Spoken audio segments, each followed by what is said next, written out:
O STF e o STJ decidiram recentemente, em temas de recurso repetitivo, uma questão de direito processual muito importante e que está atrelada também a uma questão de direito tributário. Mas vou apresentar aqui para vocês a situação do caso concreto, que vai ficar um pouco mais claro qual é a discussão aqui. Vamos imaginar aqui a situação de uma empresa, certo? Que recolhe um determinado tributo. Mais na frente eu vou dizer que tributo é esse. E até março de 2017 prevalecia na jurisprudência do STJ que esse tributo é devido. Em março de 2017, o STF decide que não é devido esse tributo, certo? E aí a empresa entra com ação para pedir a declaração de que não é possível cobrar esse tributo, inclusive pedindo a devolução dos valores que foram recolhidos a maior, ou melhor, recolhidos indevidamente, né? Essa ação, então, transita em julgado, né? E após o trânsito em julgado, vem o STF, e nesse mesmo julgamento, desse mesmo tema aqui de repercussão geral, que ele decidiu que não incide o tributo, o STF modula os efeitos em embarque da declaração e diz que, não, na verdade, de fato, não incide, mas a gente somente vai dar efeitos a isso a partir de março de 2017, que foi quando a gente decidiu aqui. Então, fatos anteriores a esse julgamento vão continuar sendo tributados. Mas aí o que é que acontece? É a empresa que conseguiu uma declaração de não incidência transitada em julgado antes da modulação dos efeitos. E aí, a União, para não devolver o valor, todo o valor recolhido pela empresa nos últimos 5 anos, né, que seria o prazo prescricional, ou seja, para devolver apenas os valores a partir de março de 2017, que foi a modulação dos efeitos, a União entra com ação rescisória. Então fica a questão se a alteração do entendimento do STF mediante modulação dos efeitos, se isso autoriza o ajuizamento de ação rescisória por suposta violação da lei, certo? Essa é a questão discutida. E no caso, tanto o STF quanto o STJ decidiram que sim, que cabe. Quanto às normas em análise, temos o artigo 966 do Código de Processo Civil, que dispõe que a decisão de mérito transitada em julgado pode ser rescindida quando violar manifestamente a norma jurídica. Esse artigo aí fala sobre as hipóteses de cabimento de ações rescisórias, né? No entanto, tem a súmula 343 do STF, uma súmula já bem antiga, no sentido de que não cabe ação rescisória por ofensa à literal disposição de lei. Essa expressão literal disposição de lei era que estava no Código de Processo Civil de 73. Então, não cabe ação rescisória quando a decisão é rescindenda se tiver baseado em texto legal de interpretação controvertida nos tribunais. Então, o entendimento aqui do STF é o de que, se há uma dúvida na interpretação, não há violação literal à disposição de lei ou manifesta violação da norma jurídica, como dispõe atualmente o Código de Processo Civil. Então, porque teria sido adotada uma interpretação que era razoável ao tempo em que foi aplicada, então isso não permitiria a rescisão do decidido e, portanto, prevaleceria a coisa julgada, né? E o tema de número 136 do STF, também de forma semelhante, diz que não cabe ação rescisória quando o julgado estiver em harmonia com o entendimento firmado pelo plenário do Supremo à época da formalização do acórdão rescindendo, ainda que ocorra posterior superação do precedente. Então aqui, mais uma vez, o STF até deixa mais claro que mesmo que o entendimento do STF, até mesmo pelo plenário, se houver alteração desse entendimento, isso não autoriza o ajuizamento de ação rescisória se ao tempo do julgamento era aquele o entendimento adotado, né?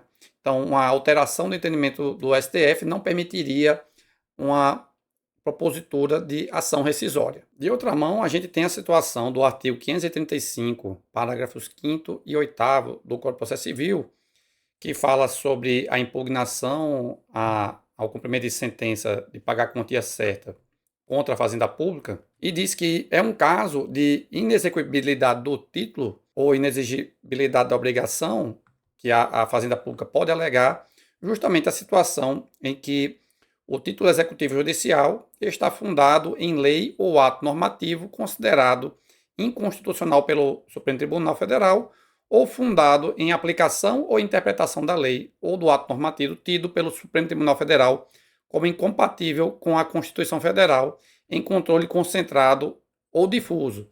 E aí dispõe o parágrafo 8º que, se essa decisão do STF, que servirá de paradigma para quebrar a coisa julgada que condenou a União, se esse paradigma, portanto, for posterior ao trânsito em julgado da decisão exequenda, a via para impugnação será a ação rescisória.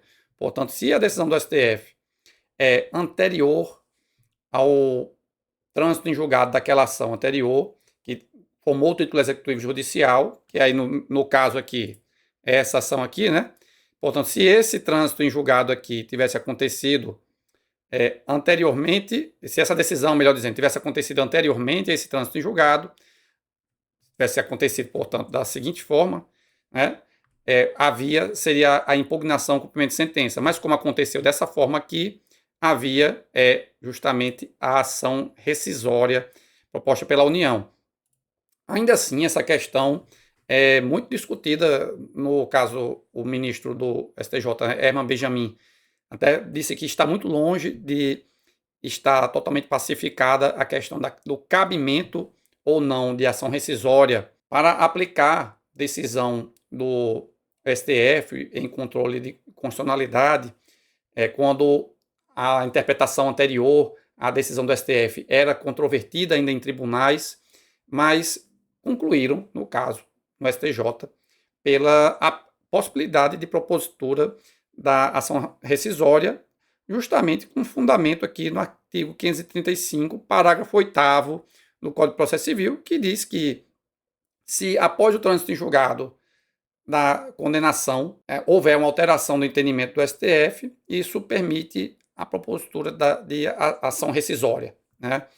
E se for antes do trânsito em julgado, como eu disse, a via seria a impugnação ao cumprimento de sentença. Portanto, entenderam que seria inaplicável ao caso a súmula 343 do STF e o tema 136 do STF, até porque apontaram que seria uma revisão de matéria constitucional que teria acontecido após a decisão do caso, e apontaram também a questão da segurança jurídica, porque nesse caso houve um grande lapso entre a definição da tese do tema 69 pelo STF, que era o tema que eu estou mencionando aqui, e a modulação dos efeitos, né? Passaram-se aqui cerca de 4 anos entre uma decisão e outra, de forma que, se não fosse aplicada a modulação dos efeitos via ação rescisória, praticamente não teria efeito essa modulação dos efeitos, né? Porque muitos processos já teriam transitado em julgado nesse período aqui que ficou entre essa data e essa.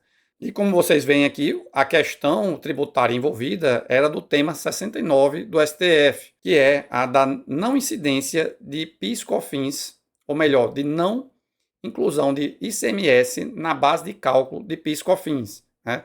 Eu tenho um vídeo aqui no canal já comentando esse julgado, vou colocar aqui na descrição, tentar colocar aqui um card também, mas o STJ, no tema 313, tinha decidido pela inclusão do ICMS na base de cálculo de PIS/COFINS. O STF depois reformou, mudou esse entendimento, né, que tinha sido firmado pelo STJ, decidindo que não integra a base de cálculo, só que o STF decidiu assim em março de 2017 e em março de 2021 o STF modulou os efeitos para dizer que essa nova decisão, dizendo que não integra a base de cálculo, né, para excluir da base de cálculo da COFINS, o ICMS, somente vai valer a partir de 15 de março de 2017. Isso tudo está explicado no meu vídeo aqui sobre os temas 313 do STJ e 69 do STF, recomendo que assistam. Então agora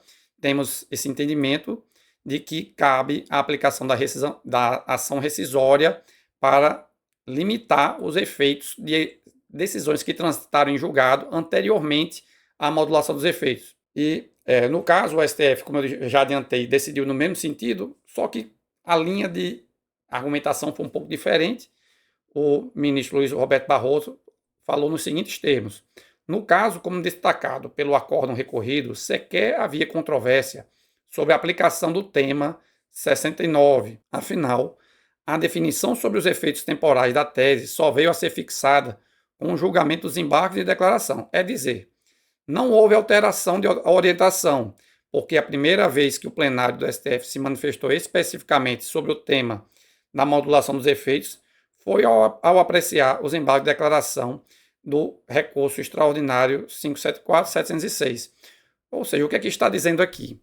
Que não é caso de aplicar o tema 136, que diz que a alteração do entendimento do STF não justifica a propositura de ação rescisória, porque, segundo o ministro, não havia entendimento anterior do STF, certo? Especificamente sobre a modulação dos efeitos. E cabe aqui um complemento de que não havia entendimento do STF anteriormente à decisão do tema 69 quanto à modulação dos efeitos, né? Porque isso aí somente foi decidido, de fato, nos embargos de declaração do tema 69 em março de 2021.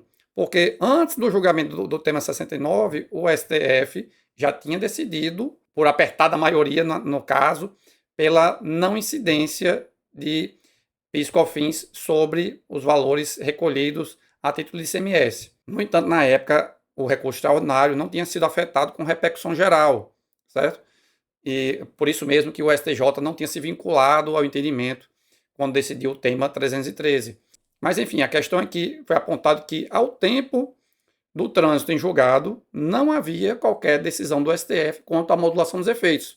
Portanto, como o tema 136 fala da superveniência de novo entendimento do STF, portanto, quando um entendimento já existia, então, no caso, não se pode falar em superação do precedente, porque não havia precedente ainda sobre a modulação dos efeitos. De toda forma, que a gente pode concluir que o STF sinalizou que, se for um caso em que não há um precedente do STF, tomado pelo plenário dele, se houver um precedente, né, portanto, o primeiro precedente do STF sobre a questão após o trânsito em julgado, aí cabe a ação rescisória, né?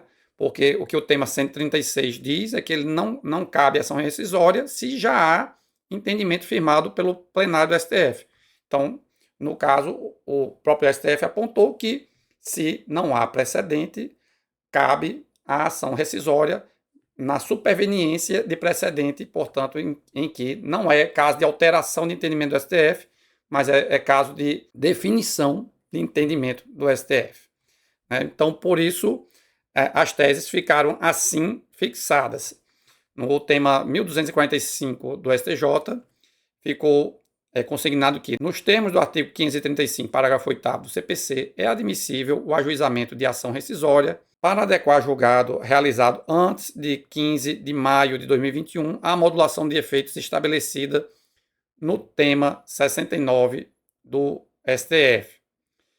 E, por sua vez, o STF decidiu que cabe ação rescisória para adequação de julgado à modulação temporal dos efeitos da tese de repercussão geral fixada no julgamento do recurso extraordinário 574-706, tema 69 de repercussão geral. E é isso, pessoal. Espero que tenha ficado claro para vocês. Mais uma vez, se inscrevam no canal e cliquem também no botão de curtir para ajudar a difundir esse conteúdo. Até a próxima!